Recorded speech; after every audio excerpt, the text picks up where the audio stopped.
Hoje temos um tema muito importante que está baseado no livro Vinha de Luz, de Emmanuel, o item 156, que tem por título O Vaso. E esse título ele começa com uma frase de Paulo, na primeira carta aos Tessalonicenses, que diz assim: que cada um de vós saiba possuir o seu vaso em santificação e honra. Então aqui temos uma frase um tanto quanto enigmática, quando ele usa a expressão o seu vaso, em que o nosso amigo Emmanuel vai discorrer sobre este assunto. Então, Emmanuel traz a seguinte informação: o vaso da criatura é o corpo que lhe foi confiado. Então, a partir desta informação, nós podemos refletir muito sobre tudo aquilo que tem relação com o nosso corpo. Então, existem, especialmente na doutrina espírita, dois textos muito importantes sobre a questão do uso do vaso ou do nosso corpo. Está no Evangelho segundo o Espiritismo, Sede Perfeitos, onde ele vai trazer dois textos, um sobre cuidar do corpo e do espírito, e o outro, o homem no mundo. Por que esses dois textos são extremamente importantes? Primeiro, porque, como o próprio Jorges fala lá no Evangelho, existem várias doutrinas que tratam do uso do corpo. Em especial, aqueles dois extremos que existem. Em primeiro lugar, os ascetas, que seriam aqueles que vivem para macerar o seu corpo. O Espiritismo também trata desse assunto lá, quando fala do verdadeiro silício. Porque o silício nada mais é do que um ato que as pessoas usam para se flagelar. Isto é, porque elas davam conta daquela falsa interpretação da frase de Jesus de que a carne é fraca, de que todas as dificuldades da alma provém do corpo. Então, se uma pessoa tem uma tentação, uma tendência e um vício, ela acusava o corpo. Então, o que ela poderia fazer para minimizar os efeitos do corpo? E aí existe uma série de doutrinas que vão fazer o quê? Ou evitar que o corpo se alimente para enfraquecê-lo. Outros vão se submeter a disciplinas de várias formas, de maneira com que o corpo esteja condicionado a certos afazeres. Outros usam a violência, como que se ferindo o seu próprio corpo, eles poderiam diminuir a força desse corpo. Outros, como os convulsionários, que entravam em convulsão, e aí a partir dessas convulsões eles faziam várias atividades com o corpo, atribuíam também muito poder ao corpo. Mas a doutrina espírita, ela é uma doutrina do espírito. Então, não devemos, por um lado, usar esse extremo de querer machucar o corpo, de tentar, de uma certa forma, moldar o corpo como se estivesse moldando o espírito. Mas, de outro lado, existem as ideias materialistas, que tendem a fazer com que, como não existe alma, não existe vida após a morte, então tudo é possível, né? Tudo me convém. E aí a pessoa, como diz os jovens, ou diz o ditado popular, metem o pé na jaca para querer fazer de tudo para poder, vamos dizer assim, abusar literalmente de todas as coisas, porque o corpo é seu, eu faço o corpo é meu, eu faço o que eu quiser e etc. Só que existem leis, e a doutrina espírita nos ensina que existem leis. Então, entre um extremo daquele que acha que vai moldar o espírito, macerando o corpo, dando todo tipo de tortura ao seu corpo, e pro outro lado, existe aqueles que não acreditam na alma, então ele faz do corpo o que ele quiser, morreu, acabou, o importante é curtir a vida. São dois extremos que, de uma certa forma, cometem dois equívocos. A doutrina espírita, ela trata do espírito. E nós entendemos que, como diz Emmanuel aqui, o vaso da criatura é o corpo que lhe foi confiado. Logo, nós temos uma responsabilidade por esse corpo, de dar a ele todas as condições para que possamos manifestar as nossas condições e viver da melhor forma possível. E esse viver da melhor forma possível é que é a chave. Também não é essa ideia de que o corpo é o templo do Espírito Santo, é algo sagrado. Todas as coisas são sagradas, todas as coisas. Do nosso corpo, a uma fruta que cai da árvore, a calçada, o nosso lar, nosso carro, tudo é sagrado. Tudo a gente deve tratar com o máximo de respeito. Agora, aprender a usar as coisas e não ser usado pelas coisas. Porque quando você é usado pelas coisas, é a influência da matéria sobre o espírito. Quando você usa as coisas, é a influência do espírito sobre a matéria. E essa é a necessidade que nós temos, de chegar à segunda ordem, lá na escala espírita. Influência do espírito sobre a matéria. Então, não é dizer que a matéria é algo mal, algo ruim. Não é isso. É saber que a matéria está aí para ser usada, sim. Mas tudo deve ter um equilíbrio. Vamos à frase de Kardec, importantíssima. Presta atenção no que o Kardec fala. O espírita, em consequência de suas crenças e da maneira como encara o objetivo da vida presente e o resultado da vida futura. Então, o espírita, a crença nossa enquanto espíritas, nós entendemos o quê? Que a maneira como nós vivemos tem a ver com o presente, mas também tem reflexo na vida futura. Então são duas coisas importantes para nós. Aí ele diz, continua Kardec, então o espírita modifica profundamente seus hábitos. Então não tem nada a ver essa ideia de macerar o corpo, nem essa ideia de querer viver como se não viesse amanhã. Não, ele modifica profundamente os seus hábitos. Aí ele fala, em lugar de viver para comer, ele come para viver. Então é totalmente diferente. Então nós vamos comer para viver. Então vamos buscar o necessário. Vamos buscar comer para manter o nosso corpo. Isso é importante. Então a ideia, como está lá, né, do Baltazar, o glutão, da Revista Espírita de 1860, que comia, vomitava e depois comia mais ainda, esse tipo de vida, depois ele viu na vida futura as consequências de seus hábitos, que eles não se desprenderam em nada da matéria. Não é isso. Então, aí Kardec continua, que é importante, porque temos que evitar os dois extremos. Ele fala assim, não faz nenhum excesso. Então, o espírita, o ideal é o quê? Você comer sem nenhum excesso. Como a gente sabe que há um excesso, nós vamos ver aqui para frente. Então, continua Kardec.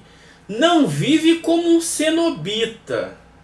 Aquilo que nós estamos falando.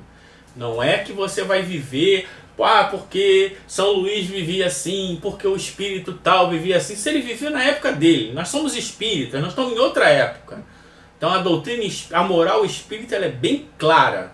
Não é a moral da igreja, não é a moral dos protestantes, nem dos budistas, é a moral espírita, ok? E aí vem a frase que fecha tudo isso. Também usa de tudo, mas não abusa de nada. Isso é muito importante. Então, qual é o alimento proibido para os espíritas? Nenhum.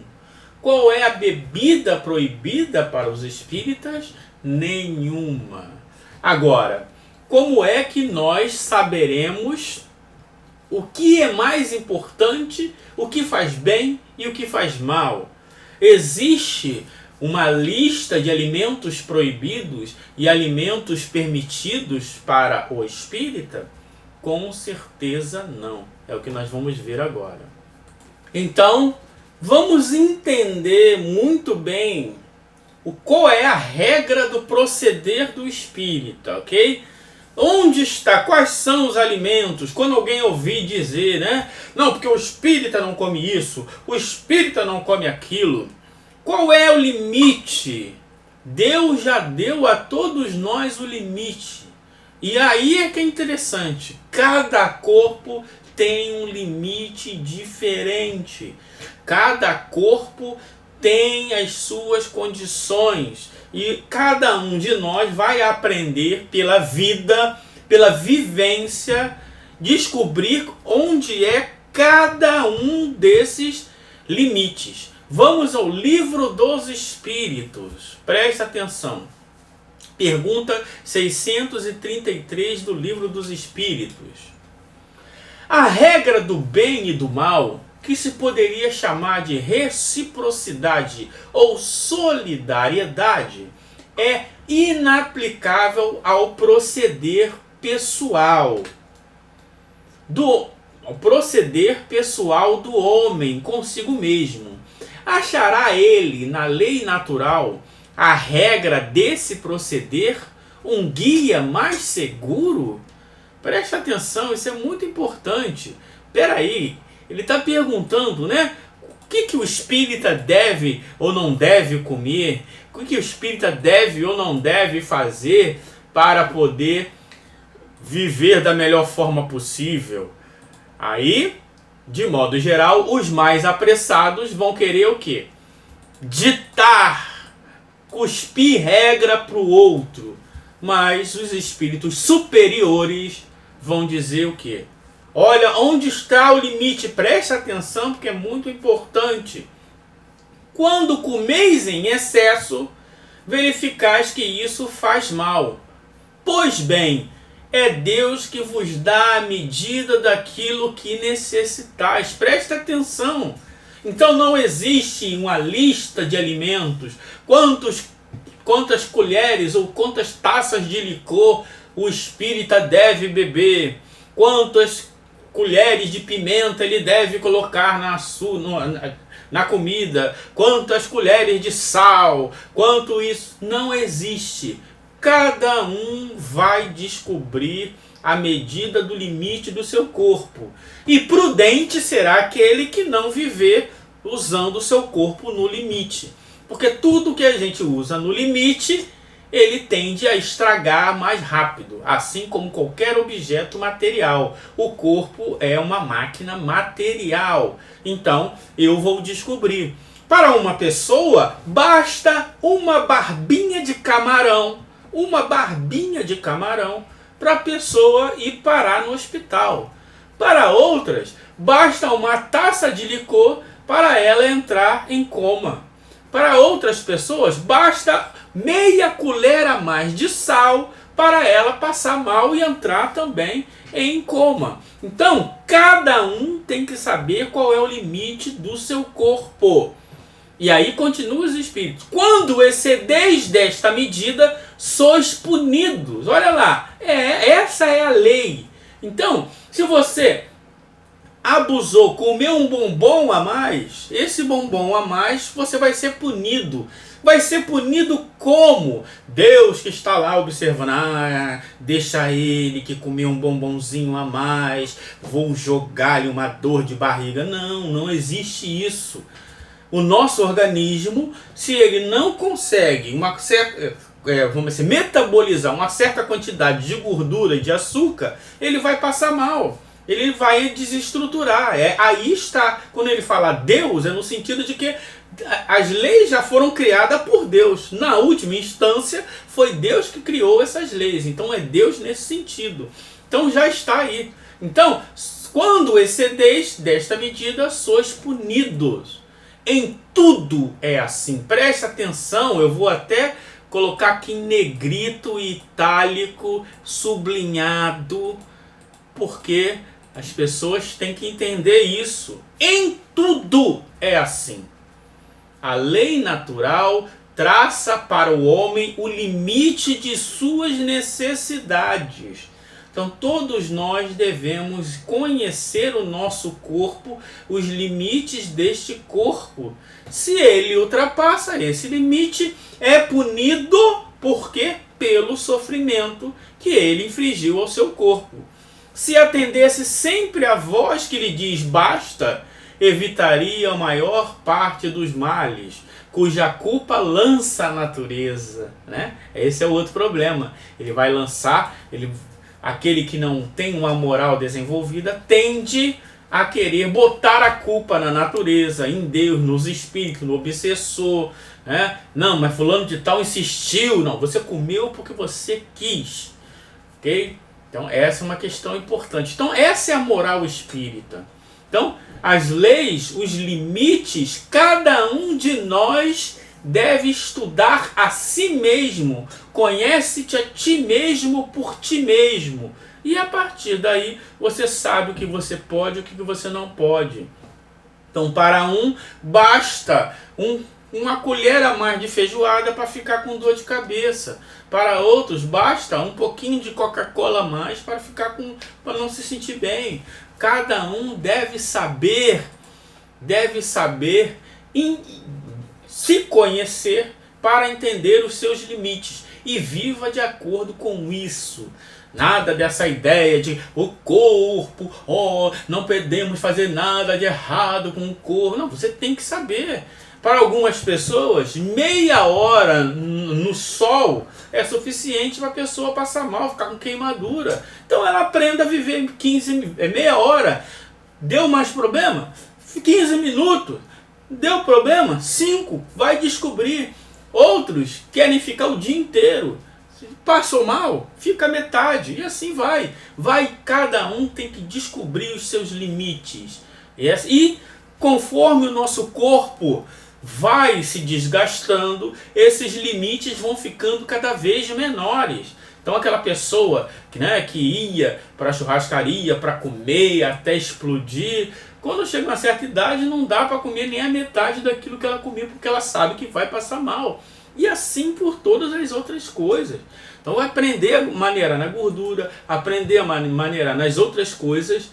Por quê? Porque ela sabe que ela vai passar mal. Então, se em alguma época ela bebia uma quantidade X, ela sabe que ela vai ter que reduzir, vai ter que beber menos. E assim vai. E aí, além disso, tem as leis da nossa sociedade, que vai punir aqueles que usam certas substâncias em detrimento da sociedade. Como já também tem as leis naturais, ou o desenvolvimento da ciência, que é o estudo das leis naturais, que nos mostram que certas substâncias são nocivas. Então, em certas quantidades, em certos usos, certas substâncias são, vamos dizer assim, nocivas ao nosso organismo. E por isso mesmo a própria sociedade, vamos dizer assim, proíbe que se use certas substâncias. Então, é um limite. Existe um limite pelas leis naturais e existem os limites da sociedade. Nós devemos aprender todos esses limites para saber exatamente qual uso eu devo fazer dos meus atos. E aí continuam os espíritos. Um sentimento de piedade deve animar o coração dos que se reúnem sob as vistas do Senhor e imploram a assistência dos bons espíritos. Aqui a palavra piedade está no sentido de devotamento a Deus, de obediência a Deus, de submissão às leis de Deus. Então, o nosso sentimento deve ser de piedade, isto é, ter sempre por vistas Deus, a sua criação, a sua solicitude e a sua bondade.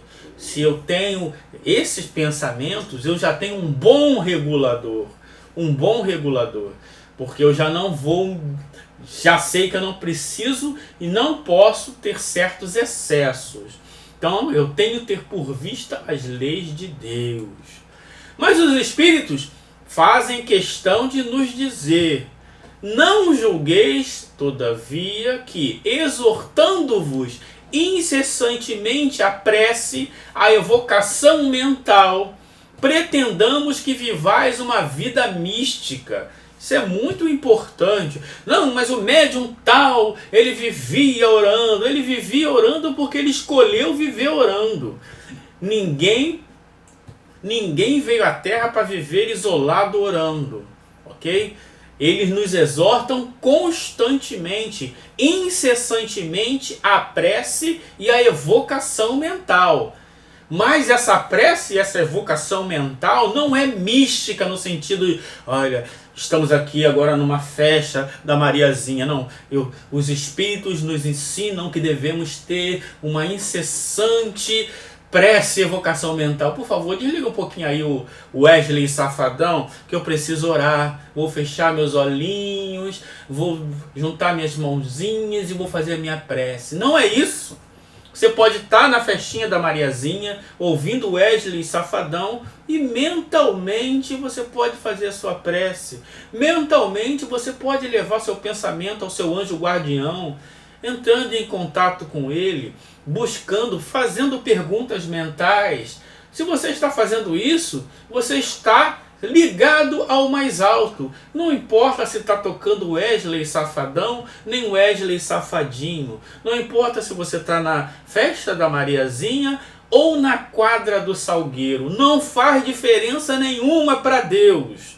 Ok?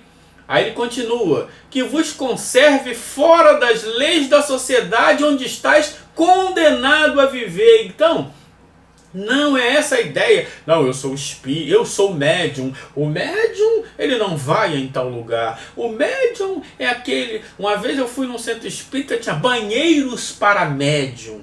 Como se o médium fosse algo, né, místico, separado. O médium é igual a todo mundo. O médium, ele vai no banheiro de médium só no centro?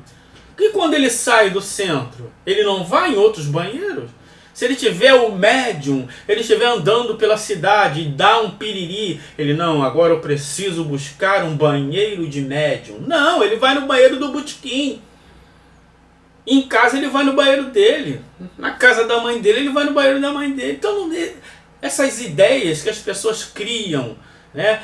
Essa ideia mística, o médium é um ser humano igual a todo mundo. Ele só tem uma faculdade que o faz entrar em contato de uma forma efetiva com os espíritos. Mas todos os seres humanos entram em contato com os espíritos. Então pronto, ok? Então essa ideia de isolamento, não existe isolamento nenhum. A única diferença que nós devemos buscar é o contato em espírito com os bons espíritos, com Deus, com o nosso anjo guardião. Continua os espíritos. Não vivei com os homens de... Desculpa, não.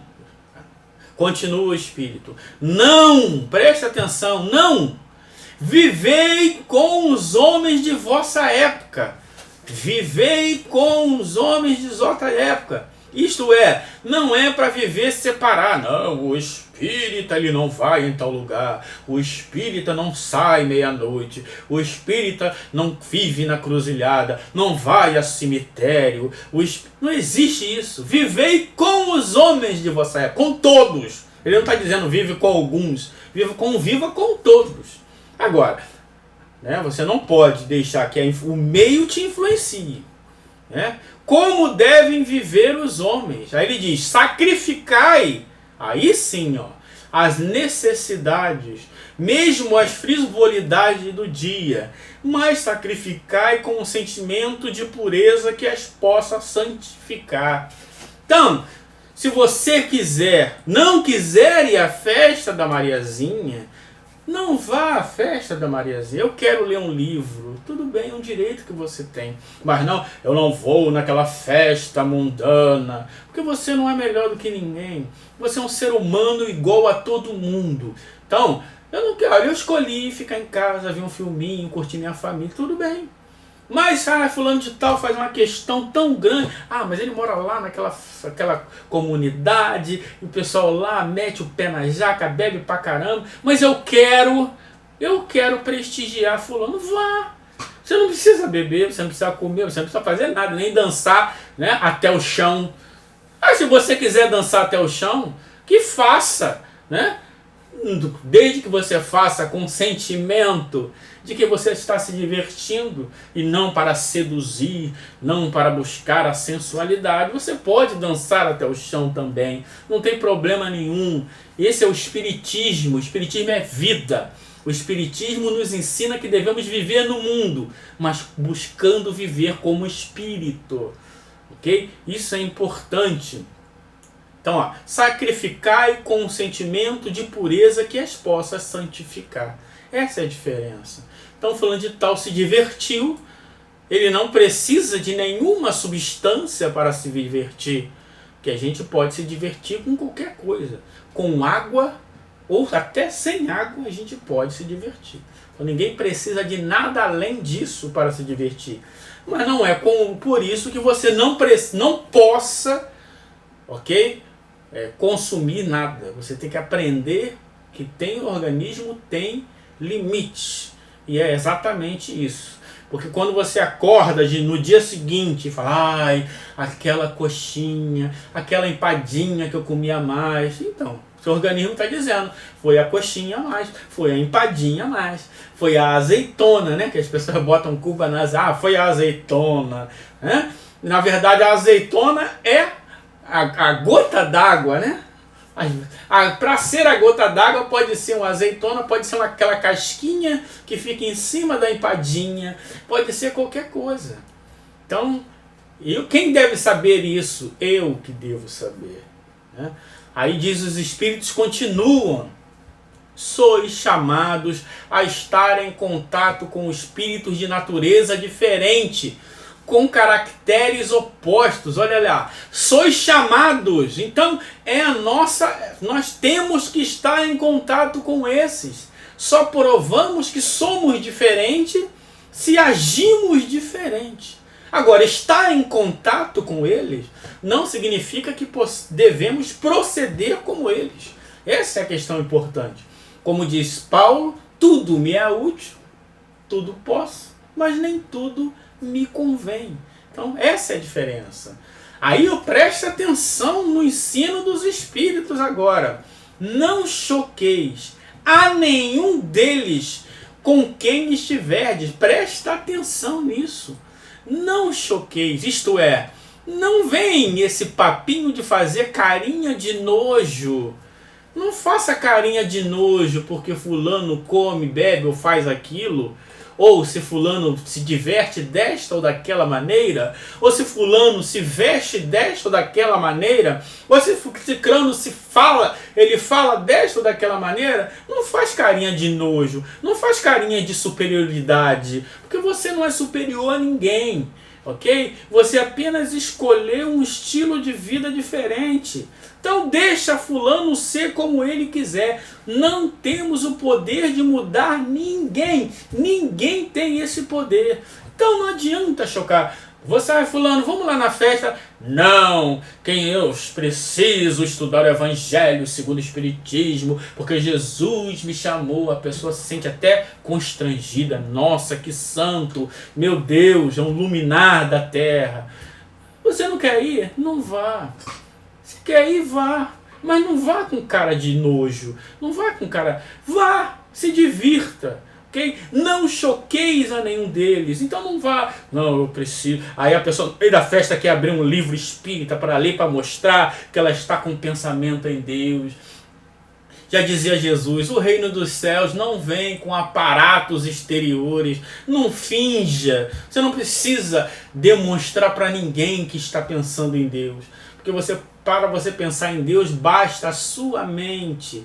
Basta única e exclusivamente a sua mente. Então, se você quer sentir necessidade de uma prece, faça a prece, onde quer que esteja. Não precisa pedir para as pessoas apagar a luz, não precisa para as pessoas descruze os braços, faça isso, faça aquilo. Não. Olha o que os Espíritos dizem, sede joviais, sede joviais. Viva com alegria, viva a vida enquanto é possível, curta a vida dentro dos limites aceitar, sede ditosos, olha o que os espíritos superiores estão dizendo. É uma nova moral, não, espírita, fique em sua casa, porque os espíritos do mal estão com uma horda para invadir a sua casa e destruir. Ah, por favor, isso é muito desenho animado, muito Herculoides, muito terras de gigante, como coisa muito Senhor dos Anéis. Não, sede joviais, sede ditosos. Ok, é isso. Aí continua os espíritos, mas seja a vossa joviosidade, mas seja a vossa jovialidade a que provém de quê? De uma consciência limpa. Essa é a verdadeira jovialidade, ok? Que a vossa aventura, a do herdeiro do céu, que conta os dias que falta para entrar na posse de sua herança. Mas só vai tomar posse na herança aquele que tem o coração bom, aquele que tem o coração bom para com seus semelhantes, aquele que está sempre voltando seus pensamentos a Deus e não com aparatos exteriores. Essa é a questão fundamental, importantíssima que os Espíritos vêm nos ensinar. Então, continuam os Espíritos, não consiste a virtude em que assumirdes severo e lúgubre aspecto. Então não adianta fazer aquela cara de sério. Nossa, fulano de tal, como é sério, como é compenetrado. Mas às vezes é um teatro. E esse teatro, aos olhos dos espíritos, é mais deprimente do que a pessoa que está tentando, pelo menos, em vez de estar fingindo ser o que não é. Ok? Olha lá. Então não consiste em repelir os prazeres que a vossa condição humana vos permite. Existem os prazeres. Devemos ou podemos viver esses prazeres dentro dos limites que estão estabelecidos, tanto os nossos condicionamentos de espírito, como os limites estabelecidos pelo nosso corpo nas leis naturais.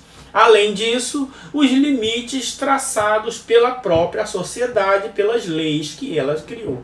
Então, é isso. Não é repelir, não. O espírita não come carne, porque os animais... Aí começa essa história, essa lenga-lenga. Não, eu não vou comer coxinha, porque a coxinha veio da galinha que morreu. Tá bom, você não quer comer coxinha, não come, mas não seja chato. Não vai querer dar sermão nos outros, querer parecer melhor do que você não é nada. Se você fosse melhor, você não estava nesse planeta de provas e expiações. Então você é igual a todo mundo, ok? Você não prova que é melhor falando. Você prova que é melhor desejando o bem a todos. Então, essa é a questão importante. Então, não consiste em repelir os prazeres que a vossa condição humana vos permitem. Então, a nossa condição humana permite, olha lá o que ele está dizendo, permite que nós possamos ter certos prazeres. Então, essa ideia de querer se macerar, eu vou fazer hoje uma trufa, vou fazer um bolinho de chocolate, aí, não posso comer o bolinho de chocolate, porque as crianças da África, ai meu Deus. Olha, gente, se você quer ajudar as crianças da África, ou manda dinheiro para a África, ou vai para a África. Agora você está aqui na sua casa, com seu trabalho, com seu dinheiro que te permite comprar, fazer o bolinho. Então faça o bolinho, coma o bolinho e não seja chato, ok? Porque você querendo dar discurso, às vezes você tira até a vontade do outro de comer o bolinho de chocolate. A pessoa está ali, não, mas tem gente sofrendo. Não adianta você falar que tem gente sofrendo. Ou você vai ajudar quem está sofrendo ou não vai ajudar. Então essa é o ensino que Jesus nos deu quando Judas, né, a mulher que foi lá e lavou os pés de Jesus e jogou um perfume caríssimo e lavou os pés de Jesus com os cabelos, e Judas exatamente querendo assumir esse severo e lúgubre aspecto, disse: por que você está fazendo isso, derramando este perfume tão caríssimo no pé de Jesus? Você poderia pegar esse dinheiro e doar para os pobres. Ele esperava o quê? Que Jesus ia chegar para ele e dizer: nossa, que lindo, Judas, é isso mesmo, vamos ajudar os pobres. E Jesus dá um ensinamento maravilhoso. O que Jesus fala para Judas? Judas, pobres sempre tereis convosco, mas eu não. Então, ele está dizendo o quê? Você não vai acabar com a pobreza do mundo. Você se torna melhor se você faz o bem aos outros. E o bem é bem querer. Pode ser tanto dando a esmola, pode ser cortando o cabelinho do mendigo, ou pode ser você fazendo o bolo mais gostoso que você puder fazer para os seus amigos. É desejo no bem, é caridade, é benevolência. Então, essa ideia de achar que você vai salvar o mundo, não. Então, deixa de ser chato e viva a vida, curta a sua vida, seus familiares, curta tudo que você puder curtir, sem perder o foco. Essa é a questão importante. Sem perder o foco, e você será muito mais feliz. Continua os espíritos. Aquele, pois, que se isola, priva-se voluntariamente do mais poderoso meio de se aperfeiçoar. Essa é uma questão importante. Não é porque você se isolou do mal que você melhorou. A gente melhora quando a gente supera o mal, supera as tentações. E você só supera o mal e as tentações passando por elas e não se isolando delas. Porque se fosse assim, bastava você ir para o deserto e você se transformava num bom espírito. Mas só se transforma no bom espírito aquele que tem constantemente o desejo no bem. E só se pode ter desejo no bem desejando bem a outrem. Então não adianta você não querer desejar o bem a outro, simplesmente isolado. Então, quando alguém te olha de cara feia e você deseja o bem, alguém faz alguma coisa de má vontade e você deseja o bem, quando alguém fere os seus interesses e você deseja o bem, aí sim você está progredindo. Isolando, você apenas está postergando a sua prova. Então, o nosso vaso, o nosso corpo, ele é um grande veículo do bem. Ele é o grande veículo do bem.